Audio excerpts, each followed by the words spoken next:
السلام علیکم۔ Romantic novels world میں خوش آمدید۔ سب سے پہلے میری آپ لوگوں سے ریکویسٹ ہے کہ میرے چینل کو سبسکرائب کریں اور بیل آئیکن ضرور پریس کریں تاکہ میری ہر ویڈیو آپ کو بر وقت مل سکے، اور ویڈیو پسند آئے تو اسے لائک ضرور کریں۔ پلیز چینل کو سبسکرائب ضرور کر دیں۔ تو چلیں شروع کرتے ہیں آج کا ناول۔ میٹنگ روم خالی ہو چکا تھا جب وہ اپنے خیالات سے چونکی۔ بائیں بائیں کرتا وسیع حال نما کمرہ ادھر ادھر پڑی بے ترتیب کرسیوں کی بدولت کافی ابتر حالت میں تھا۔ سوچوں میں گم اسے میٹنگ کے ختم ہونے کا احساس ہی نہ ہو سکا، اور نہ ہی کسی نے اسے متوجہ کرنے کی کوشش کی تھی۔ وہ بیگ اٹھا کے آہستہ آہستہ قدم اٹھاتی کوریڈور کے سرے پر آ گئی جہاں رضیہ اور لیاقت دیوار کے ساتھ جھاڑو کھڑی کیے باتوں میں مصروف تھے۔ رضیہ کا باقی کا دن میٹنگ روم کی صفائی کرنے میں گزرنے والا تھا۔ مس جی تسی جا رہے ہو؟ مس رباب نے کہا تھا انہیں ساتھ لے کر جانا۔ رضیہ نے اسے رباب کا پیغام دیا اور باتوں میں مگن ہو گئی۔ رباب کیمسٹری لیب میں تھی۔ اس نے کمرے کا رخ کیا۔ اندر بیٹھو، 5 منٹ بعد چلتے ہیں۔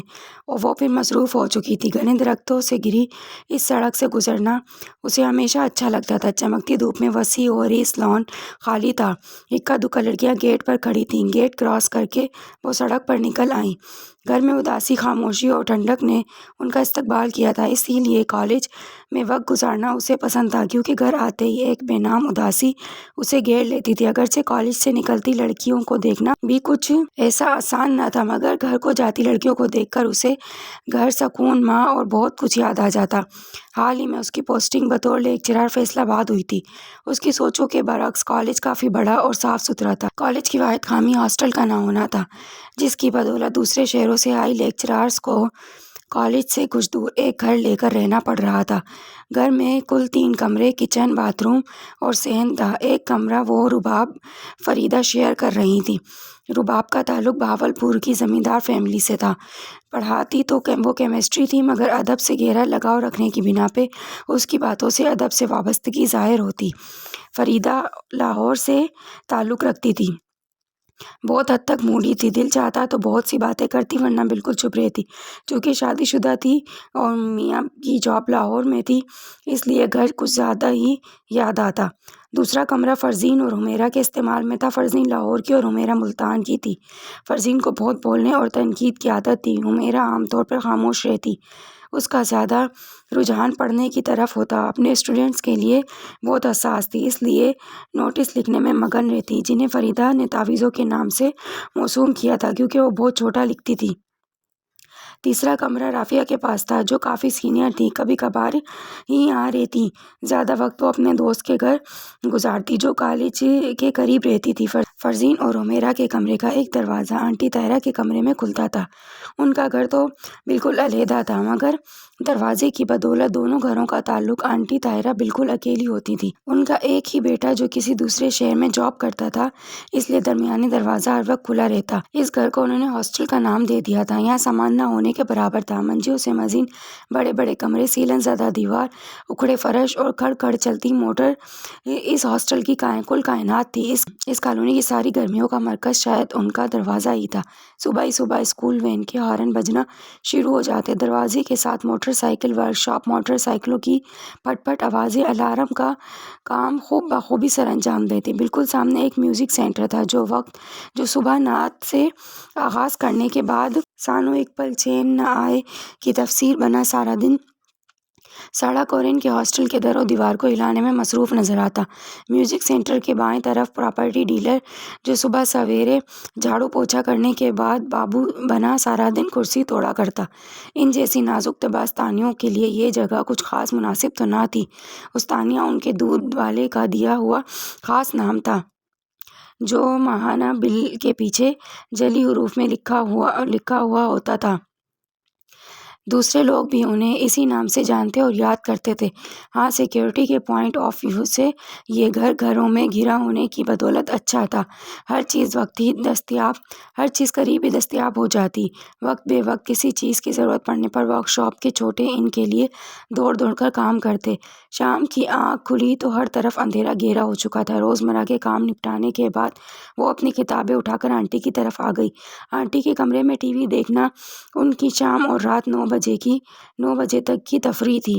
جسے سب ہی وقتاً فوقتاً فیضیاب ہوتے۔ 8 بجے کا ڈرامہ سب اکٹھا ہی دیکھا کرتی، ساتھ ہی ساتھ زور و شور سے تبصرے بھی ہوتے رہتے۔ اس تفریح کا خراج آنٹی بہت جلد وصول کر لیتی تھی۔ وہ ابھی تک آنٹی کا ناپسندیدہ کھانا تلاش کرنے میں ناکام تھی۔ ان کے یہاں جو بھی پکتا فوراً آنٹی کی خدمت میں پیش کر دیا جاتا۔ اکیلی ہونے کی وجہ سے آنٹی کسی بھی قسم کا تردد کرنے کو بالکل تیار نہ ہوتی تھی۔ بیٹا کندھے تو دبانا ذرا، آج بہت درد ہے، آنٹی نے اسے ہی مخاطب کیا تھا۔ وہ کتابیں چھوڑ کے آنٹی کے کندھے دبانے لگی۔ وہ سب سے آسان شکار تھی جسے آنٹی بڑی جلدی قابو کرنا جانتی تھی۔ اس کے والد مامون الرحمن کا تعلق ایسے لوگوں سے تھا جو زندگی ایک دائرے میں گزارنے کے عادی ہوتے ہیں۔ کوشش اور محنت کا عمل دخل ان کی زندگی میں بالکل نہ تھا۔ تعلیم بھی واجبی سی تھی جسے انہوں نے بہت جانا اور ساری زندگی گورنمنٹ کے ادارے میں نوکری کر کے ریٹائر ہوئے۔ اس کی ماں خود تو تعلیم یافتہ نہ تھی مگر بچوں کو پڑھانے کا شوق جنون کی حد تک تھا، اس لیے سارے بہن بھائی پڑھ رہے تھے۔ سب سے بڑی سمرین جس کی شادی ماموزاد آفاق سے ہوئی تھی اور اس کے 2 بیٹے موئز اور معاذ تھے۔ اس سے چھوٹی فاطمہ جو ایم اے انگلش کے بعد پرائیویٹ اسکول میں پڑھاتی تھی، پھر وہ یعنی نریمان جو ایم اے انگلش کے بعد حال ہی میں فیصل آباد آئی ہوئی تھی، عمر بی ایس سی کر رہا تھا اور سب سے چھوٹا عثمان ایف اے کا اسٹوڈنٹ تھا۔ اس کی ماں ایک سمجھدار گھریلو خاتون تھی جو کم آمدنی میں بھرے پورے کنبے کا خرچ چلا رہی تھی۔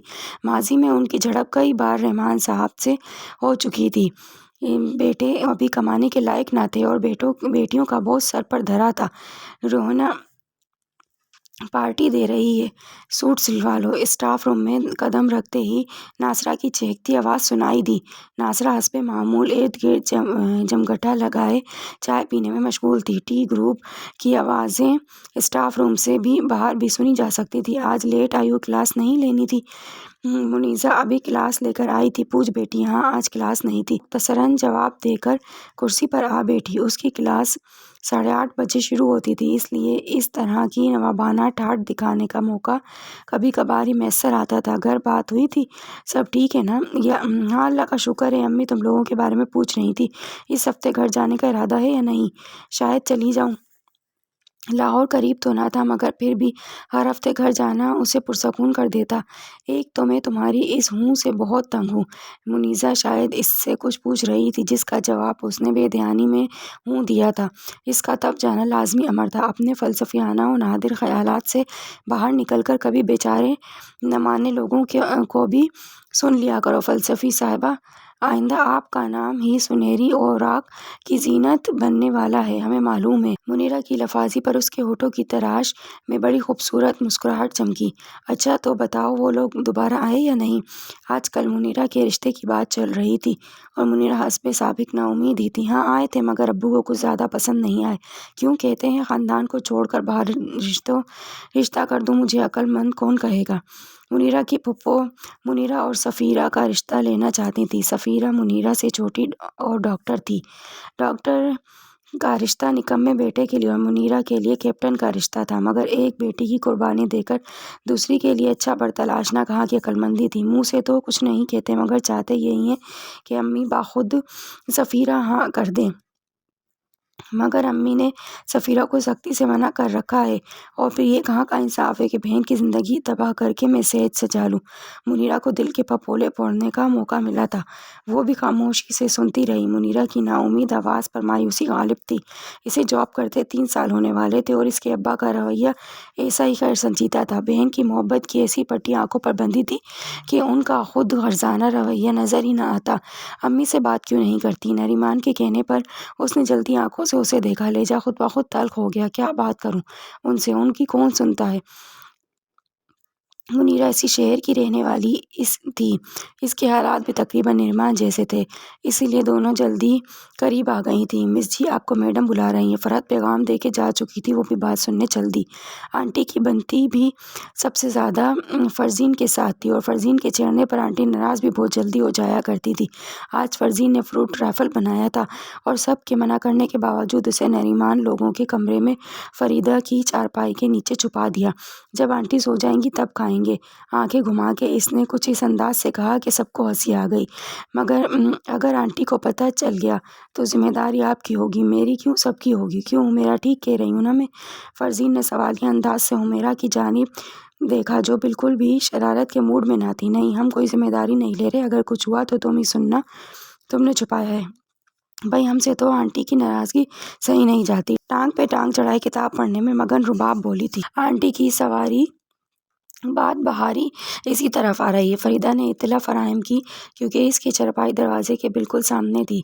سب مصروف نظر آنے کی کوشش کرنے لگی۔ کیا ہو رہا ہے؟ آج کوئی ٹی وی دیکھنے نہیں آیا؟ میں نے سوچا دیکھوں کیا کر رہی ہیں۔ آنٹی کا جسم بھاری تھا، اس لیے چلنا پھرنا ان کے لیے آسان نہ تھا۔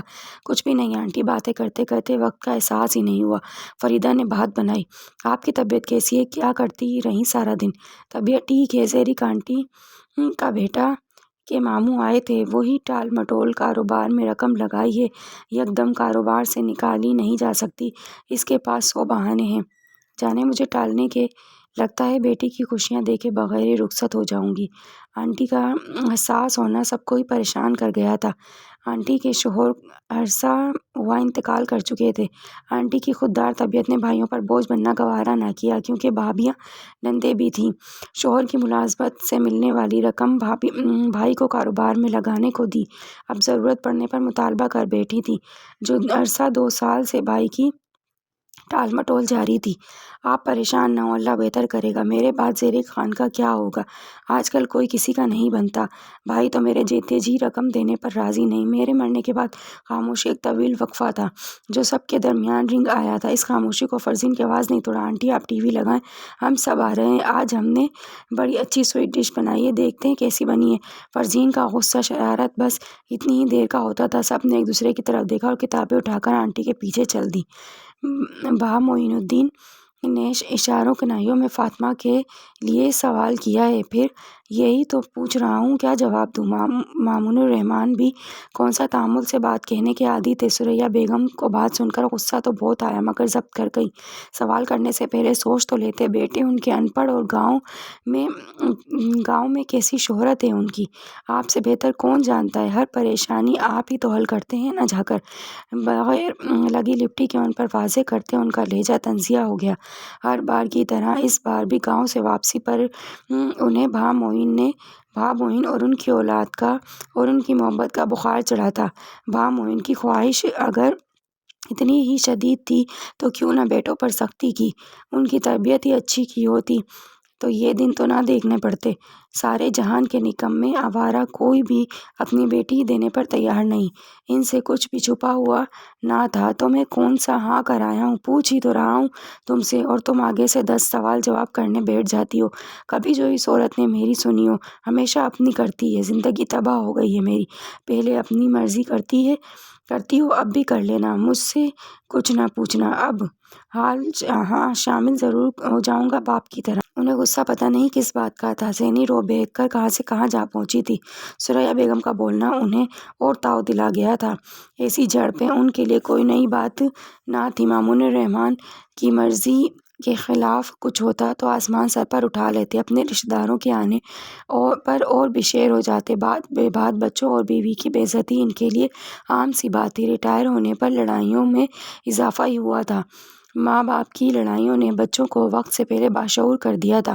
انہیں اپنے حوصلے و برداشت پر حیرت ہوتی۔ روز روز کی لڑائیوں نے انہیں سنجیدہ بنا دیا تھا۔ عثمان کی چلبلی طبیعت اس کی کم عمری کی بدولت تھی، جو زندگی کی نزاکتوں کو سمجھنے سے قاصر تھی۔ ثریا بیگم کا ایک بھائی اور بہن کے سوا دنیا میں کوئی نہ تھا۔ بھائی کی 3 اولادیں، 2 بیٹیاں اور ایک بیٹا آفاق تھا، جس سے سمرین کی شادی ہوئی تھی، اور بہن کی 3 بیٹیاں نمرہ، سمرہ اور ہمرا تھیں۔ مامون الرحمن کے 3 بھائی، ایک بہن تھی، معین الدین، برہان الدین اور فرید الرحمن، اور صفورہ۔ معین الدین کے 2 بیٹے انس اور مونس، جو تھوڑی بہت زمینوں کے زوم میں بالکل پڑھ نہ پائے تھے۔ برہان الدین کا ایک بیٹا اور بیٹی تھی۔ فرید الرحمن بے اولاد تھے۔ صفورہ 4 بیٹیوں کی ماں تھیں۔ ہفتے کے روز ہاسٹل میں افراتفری کا سماں ہوتا۔ کالج جانے سے پہلے سامان کی پیکنگ اور پیریڈ ختم ہونے پر گھروں کو جانے کی جلدی ہوتی۔ حمیرہ اور رباب 2-3 ہفتوں بعد گھر جاتی، البتہ فریدہ، نریمان اور فرزین کا چکر ہر ہفتے لگتا۔ فریدہ کو جانے کی جلدی تھی، اسی لیے دوسرا پیریڈ لیتے ہی چلی گئی تھی۔ فرزین اور نریمان کو اکٹھے جانا تھا۔ نریمان میڈم نے مجھے BA کے امتحانات انٹرنل کی ڈیوٹی دی ہے۔ پیپر پیر سے شروع ہو رہے ہیں۔ پیر کو مجھے بہت جلدی آنا ہوگا، اس لیے اگر میں گھر نہ جاؤں تو زیادہ بہتر ہوگا۔ فرزین کے بتانے پر اسے اکیلے ہی آنا پڑا۔ ہر ہفتے کی طرح بہت رش تھا۔ کوچ کے انتظار میں کھڑے ہونا اسے خوف میں مبتلا کرنے لگا۔ مجبوراً وین کا رخ کیا۔ سب سے آخری سیٹ پر 3 عورتیں بیٹھی دیکھ کر اس نے شکر کا کلمہ پڑھا۔ باہر کے نظاروں میں محو ارد گرد سے بے نیاز۔ اچانک اس کے چہرے پر کوئی چیز ٹکرائی۔ سراسیمہ ہو کر ادھر ادھر دیکھا۔ اگلی سیٹ پر بیٹھے لڑکے نے بیگ زور سے پیچھے کیا تھا جو اس کے چہرے سے ٹکرایا۔ وہی لڑکا اب بار بار پیچھے دیکھ کر کچھ گا بھی رہا تھا۔ اسے پریشانی ہونے لگی۔ ساتھ بیٹھی لڑکی نے اس کی پریشانی دیکھتے سے جھڑک دیا، سیدھے ہو کر بیٹھو، فضول حرکتیں کرنے کی ضرورت نہیں۔ اس کی آنکھوں میں لڑکی کے لیے ممنونیت کی نمی جاگی۔ اس نے اب غور کیا تھا وہ لڑکی بھی اس کی طرح اکیلی تھی۔ وہ شکر ادا کرنے کے لیے لفظوں کو ترتیب دے رہی تھی کہ وہ پوچھنے لگی، لاہور جا رہی ہو؟ جی۔ کیا نام ہے؟ پڑھتی ہو؟ نریمان، پڑھاتی ہوں میں کالج میں۔ ویری اسٹرینج، تم تو خود ابھی اسٹوڈنٹ لگتی ہو۔ لگتا ہے بالکل نئی پوسٹنگ ہے۔ وہ لڑکی باتونی تھی، اتنی دیر سے خدا جانے کیسے چپ تھی۔ اب جو بولنے پہ آئی تو اگلا پچھلا سب حساب برابر کر دیا۔ اس کے بہن بھائیوں سے ہوتی بات اس کے خاندان اور پھر سہیلیوں تک جا پہنچی تھی۔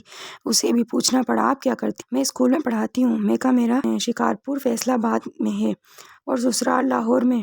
اسکول بھی چونکہ فیصل آباد میں ہی ہے، اس لیے ویکینڈ پر تمہاری طرح یہاں سے وہاں جانا پڑتا ہے۔ سارے ہفتے کے کام میرے منتظر ہوتے ہیں۔ ایک بھائی اور 2 بہنیں۔ بہن اسلام آباد میں بھی آئی ہے، بھائی لاہور میں ایڈوکیٹ ہے۔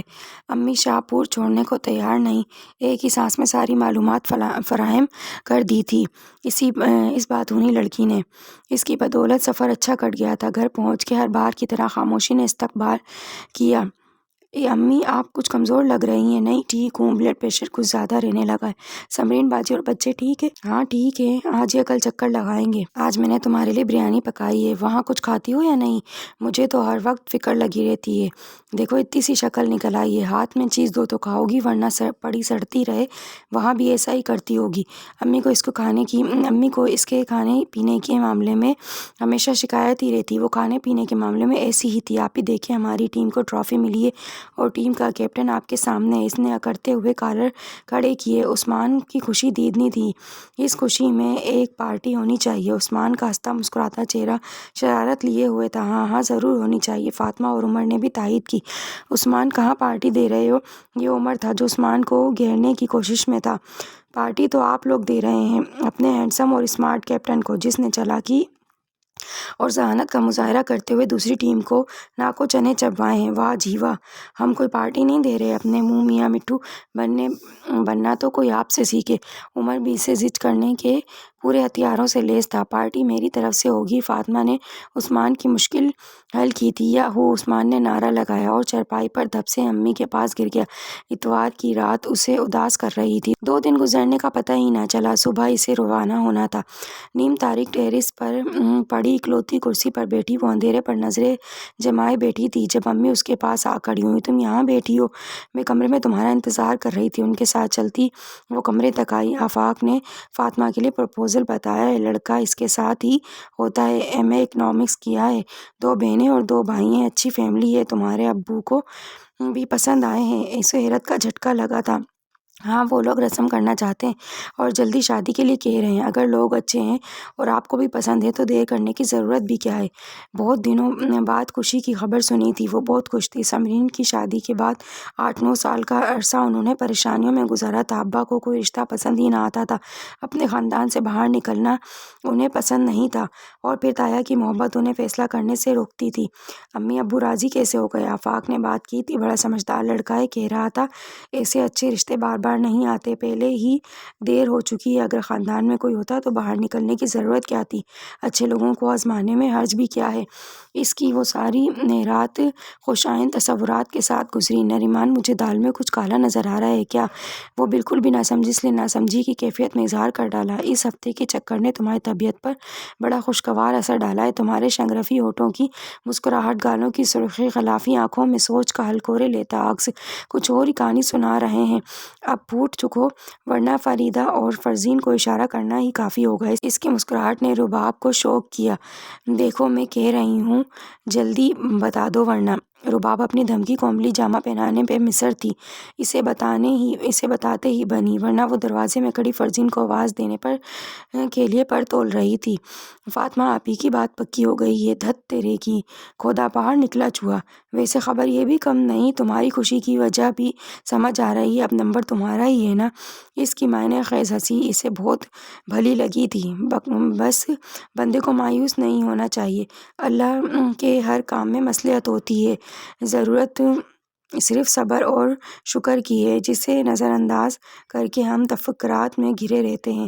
آہستہ آواز میں بولتی وہ مثبت طرز فکر کو اجاگر کر رہی تھی۔ اس کا سوچنے کا انداز ہمیشہ سے ایسا ہی تھا، مگر ہر بشر کے ساتھ وابستہ شہر کی بدولت کچھ عرصے سے نا امیدی کے اندھیرے میں گم تھی۔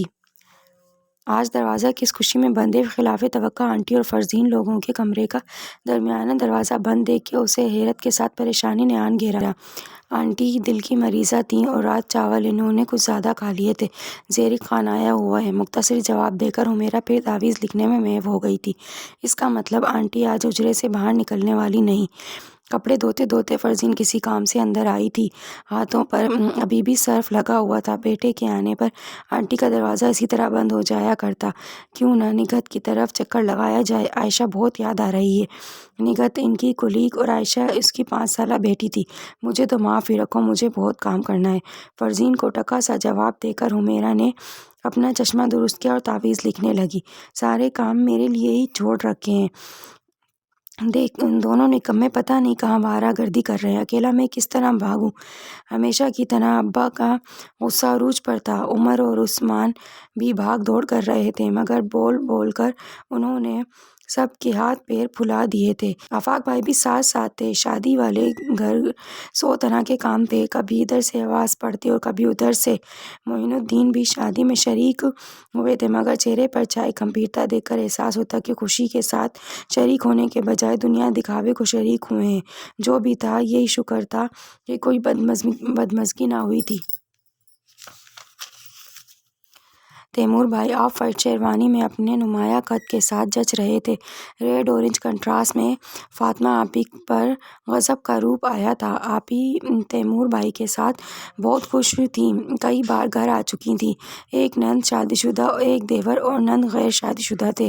آپی کی نند کے ساتھ اس کی اچھی دوستی ہو گئی تھی۔ تبریز دیور کے ساتھ بہت کم آمنا سامنا ہوا تھا، سلام دعا سے زیادہ بات چیت اسے خود بھی پسند نہ تھی۔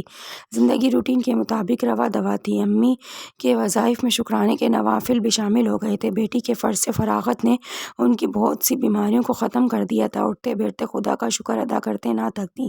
آج بہت دنوں بعد وہ چھت پر آئیں۔ ہاسٹل کے پیچھے کافی بڑا رقبہ خالی پڑا تھا۔ ہاسٹل کے سامنے کا شور شرابہ پیچھے بالکل ختم ہو جاتا۔ آسمان پر اکا دکا بادل ہوا سے اٹکیلیاں کر رہے تھے۔ سبک روی سے چلتی ہوا فرحت بخش تھی۔ کتنی ہی دیر نریمان اور رباب ڈوبتے سورج کا نظارہ کرتی رہیں۔ نریمان، تم نے کبھی محبت کی ہے؟ ڈوبتے سورج پر نظریں جمائے سنجیدہ لہجے میں کیا گیا سوال اسے ٹھٹکا گیا۔ نریمان کی نگاہیں اس کے چہرے پر ٹک گئی تھیں، جہاں شفق کی سرخی اس کے چہرے کو ایک انوکھا روپ بخش رہی تھی۔ کیا تھا اس کے چہرے پر جس پر نظریں جمائے کتنی دیر اسے تکتی رہی تھی؟ اس کے چہرے پر سے نظریں ہٹا کر اس نے سامنے مڑتی سڑک کو دیکھا۔ نہیں، کیا محبت کے لیے اظہار ضروری ہے؟ اپنی سوچوں میں مگن اس نے اس کا جواب سنا تھا یا نہیں؟ ضروری نہیں کہ اظہار زبان سے ہی ہو۔ ہاں، تم ٹھیک کہتی ہو رباب، تم نے کبھی محبت کی ہے؟ شاید ہاں۔ اپنے دھیان میں گم وہ اس کی بے چینی محسوس ہی نہ کر پائی۔ جذبے کوپلوں کی طرح سر اٹھا رہے تھے کہ میری بات علی سے طے ہو گئی۔ جینا اور مرنا ہمارے اختیار میں کہاں؟ کچھ کہنے کی نوبت ہی کہاں آئی تھی۔ رباب نے جلدی ہی خود کو کمپوز کر لیا اور سڑک پر کھڑی لڑکی کی طرف متوجہ ہو گئی۔ تم اتنا جو مسکرا رہے ہو، کیا غم ہے جس کو چھپا رہے ہو؟ کتنی گہری بھید بھری لڑکی تھی۔ نیچے آ کر بھی کتنی دیر وہ اس کے متعلق سوچتی رہی۔ خوبصورت آواز کے ساتھ اس کا دل بھی قطرہ قطرہ پگھلنے لگا۔ پھول بھرے ہیں دامن دامن، لیکن ویران گلشن گلشن۔ عقل کی باتیں کرنے والے کیا سمجھیں گے دل کی دھڑکن؟ کون کسی کے دکھ کا ساتھی، اپنے آنسو اپنا دامن، لیکن ویران گلشن گلشن۔ پھول بھرے ہیں دامن دامن، تیرا دامن چھوڑوں کیسے، تیری دنیا تیرا دامن۔ پھول بھرے ہیں دامن دامن۔ فاطمہ نے تبریز کے لیے تمہارا عندیہ لیا ہے، اس کی سانس آنا چاہتی ہیں۔ انہوں نے ٹھہر کر اس کے چہرے کا جائزہ لیا۔ بیگ تیار کرتے اس کے ہاتھ ایک دم رکے تھے۔ تمہارے ابو اور میں دونوں اس حق میں نہیں، ایک گھر میں 2 بیٹیاں دینا کبھی ہمارے خاندان میں ہوا نہیں۔ فاطمہ کو میں نے سلیقے سے منع کر دیا ہے، ان کے آنے پر انکار کچھ اچھا نہ لگے گا، ویسے بھی تبریز کی نوکری۔ بیگ ایک طرف رکھ کر وہ ان کے پاس بیٹھ گئی۔ تمہاری دوست نازیہ کا فون آیا تھا نازیہ؟ اس نے حیران ہو کر ان کی طرف دیکھا تھا۔ نازیہ نام کی لڑکی کبھی اس کی دوست نہ رہی تھی۔ تسبیح پڑھتے انہوں نے ذرا سا سر اٹھا کر اس کی طرف دیکھا۔ کہہ رہی تھی اسکول میں پڑھاتی ہے، وین میں ملاقات ہوئی تھی۔ کیا کہہ رہی تھی؟ اس سے وہ باتونی لڑکی یاد آئی۔ اس کا ٹرانسفر لاہور ہو گیا ہے، کہہ رہی تھی کسی دن آؤں گی، مجھے بھی نمبر دیا تھا مگر مجھے یاد ہی نہیں رہا، کسی دن فون کروں گی۔ فون کرنا اسے ہمیشہ ہی مشکل لگا کرتا، بہت ضروری فون بھی وہ مجبوری کی حالت میں ہی کرتی تھی۔ اس کی دوستوں کو اس سے یہی گلہ رہتا۔ ہماری ہی کاسٹ کے لوگ ہیں۔ کون؟ یہی نازیہ لوگ؟ اچھا، مجھے تو معلوم نہیں، ایک ہی تو ملاقات ہوئی تھی اس سے۔ نازیہ کی فرینک ہونے والی عادت کا تو اسے اندازہ ہو گیا تھا، اسی لیے حیران نہ ہوئی۔ کسی دن اپنی امی کے ساتھ ہمارے گھر آئے گی۔ اسے تو یہ علم ہی ہے کہ میں ہاسٹل میں ہوتی ہوں۔ اسے حیرت ہوئی۔ وہ مجھ سے ملنے آ رہی ہیں آپ سے؟ ہاں، تمہارے لیے اپنے بھائی کی بات کی ہے اس نے۔ کیا؟ وین میں ملاقات ہوئی اور دوسری بار فون پر رشتہ مانگ لیا؟ کتنی عجیب بات ہے امی، کوئی ضرورت نہیں اسے گھر بلانے کی، وینوں میں رشتے تلاش کرتی پھرتی ہے۔ نہ تو ایسا کیا برا کر دیا اس نے جو تم اس کی برائیاں گنوانے لگی ہو؟ بات ہی تو کیے، دیکھنے میں حرج بھی کیا؟ بیٹیوں کی ماں تھی نا، اس لیے نامناسب بات بھی نظر انداز کر گئی تھی۔ پھر بھی ہمیں مناسب نہیں لگا۔ کیا اسی خیال سے وہ مجھ سے پوچھ رہی تھی تاکہ بعد میں پروپوزل لے کر پہنچ جائے؟ میں ہی بے وقوف تھی، اس کے پوچھنے پر سب کچھ بتانے لگی۔ بیٹا تم ایسے کر رہی ہو جسے میں نے رشتہ طے کر دیا ہے، وہ لوگ آئیں گے، ہم بھی دیکھیں گے، اگر مناسب ہوا تو ٹھیک، ورنہ ہماری بیٹی ہمارے گھر، ان کا بیٹا ان کے گھر، پھر رشتہ کرنے والیاں بھی تو رشتے کرواتی ہیں۔ ایسی کون سی انوکھی نرالی بات ہے جو تمہیں پتنگے لگ گئے؟ امی کے کہنے پر وہ خاموش تو ہو گئی، مگر اسے یہ سب اچھا نہیں لگ رہا تھا۔ نہ معلوم کیسے لوگ ہیں۔ سارے خیالات سر سے جھٹک کر اس نے تکیہ منہ پر رکھا اور سونے کی کوشش کرنے لگی۔ باقی مرحلے اتنی جلدی طے ہوئے کہ اسے کچھ سوچنے کا موقع ہی نہ ملا۔ نوشیروان کے لیے ہاں کرتے امی ابا دونوں بہت مطمئن تھے اور ان کی طمانینت اس کے اندر بھی سکون بھر دیتی۔ ہر ہفتے نازیہ دھمکتی۔ رابعہ سے بھی 2-3 بار ملاقات ہوئی تھی۔ اس کی ساس بہت سوبر خاتون تھیں، دونوں طرف سے شادی کی تیاریاں عروج پر تھیں۔ پھر وہ دن بھی آن پہنچا جب وہ پیلے کپڑوں میں پھولوں کا زیور پہنے سرسوں کا پھول لگ رہی تھی۔ گھر کو چھوڑ جانے کا تصور کئی بار رلا چکا تھا۔ امی سے لپٹ کر روتے اس نے کئی لوگوں کو رلایا تھا۔ خوبصورتی، معصومیت اور ہنرمند ہاتھوں کے کمال نے اسے الوہی روپ عطا کیا تھا۔ رباب اسے کئی بار سرا چکی تھی۔ نریمان تمہارا نام تو گھنی ہونا چاہیے، کیسے چپکے سب کچھ کر لیا، کسی کو کانو کان خبر نہیں ہونے دی۔ چٹ منگنی پٹ بیاہ میں بھی کچھ ٹائم لگتا ہوگا، تم نے تو اس سے بھی زیادہ جلدی دکھائی، لیکن آج تجھے 7 خون بھی معاف۔ لگی اتنی پیاری رہی ہے کہ کچھ کہہ نہیں سکتی۔ آج نوشیروان بھائی کی خیر نہیں۔ رخصتی کے خیال سے رنجیدہ وہ اس کے انداز پہ مسکرا دی۔ روتے روتے وہ رخصت ہو کر گاڑی میں بیٹھی تھی جب اس کی ساس نے اسے ساتھ لگا کر تھپکا تھا۔ نہ رو میری دھی، اپنے گھر ہی تو جا رہی ہے۔ آگے پیچھے کئی گاڑیاں پورچ میں رکی تھیں۔ نازیہ اس کے لہنگے کو سنبھال کر اسے اترنے میں مدد دے رہی تھی جب ایک خاتون نازیہ کو ڈانٹنے لگی۔ اے نازیہ، کیا باولی ہوئی ہے؟ دلہن کیا خود چل کر اندر جائے گی؟ نریمان جو اتنے لوگوں کو اپنے ارد گرد دیکھ کر پہلے ہی گھبراہٹ کا شکار ہو رہی تھی، بوکھلا کر فوراً پاؤں دوبارہ اندر کیا تھا۔ تو کیا مجھے اٹھانے کرین آئے گی؟ اس کی اس طرح کی سچویشن میں بھی اس کی سوچ کے رنگ ہی نرالے تھے۔ پاؤں زمین پر مت دھریے گا، میلے ہو جائیں گے۔ شریر سی آواز پر سب کا کہکا اس کے ہونٹوں پر بھی مسکراہٹ بکھیر گیا۔ نوشیروان کو بلاؤ، وہی تو اٹھا کر لے جائے گا دلہن کو اندر۔ انہی خاتون کی آواز نے اسے سوچوں کے گرداب سے نکالا تھا۔ ان کا پیش کیا ہوا مضحکہ خیز طریقہ اس کے ہاتھ گیلے کر گیا۔ گھبراہٹ کے مارے بے ہوش ہونے کو تھی، ایسا تو اس نے خواب و خیال میں بھی نہ سوچا تھا۔ اتنے لوگوں کے سامنے اسے سوچ کر ہی شرم آنے لگی۔ کھینچ کھانچ کر نوشیروان کو بھی وہی خاتون لائی تھی۔ طیبہ بھابھی چھوڑیں بھی، اب یہ رواج کہاں اچھے لگتے ہیں۔ ینگ پارٹی ہا ہا ہو ہو کے نعرے لگا رہی تھی، کان پڑی آواز سنائی نہ دے رہی تھی۔ اپنی ساس کے متین و سنجیدہ آواز پر اس نے اٹھ کا سانس سینے سے خارج کیا۔ تکیے سے ٹیک لگا کر اس نے کمرے کا جائزہ لیا۔ ہلکے سبز رنگ کی کلر اسکیم سے مزین کمرہ، آرام دہ صوفہ، بیڈ